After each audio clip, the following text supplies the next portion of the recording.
How to clean RAM on Android. This tutorial shows you how to free up memory and keep your device running smoothly. First, open the Settings app on your Android device. Scroll down and tap on Battery and Device Care.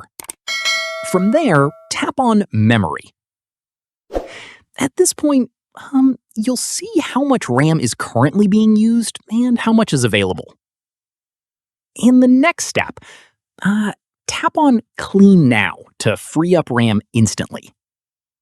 Following this, your device will automatically close background apps and clear up memory in just a few seconds. Once done, you'll see the updated RAM usage, showing more free memory available. From here, if you want to free up even more memory, tap on Apps Not Used Recently and select any apps you want to put to sleep to stop them from running in the background.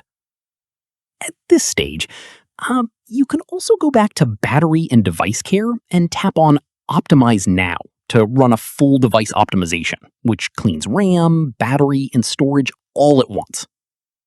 Finally, keep in mind that your device will naturally use RAM again as you open apps, so if things start feeling slow again, just head back to the same menu and tap Clean Now whenever you need it. And that's it. If this guide helped you clean the RAM on your Android, give it a like, subscribe for more Android tutorials, and tap the bell icon for updates. See you in the next one.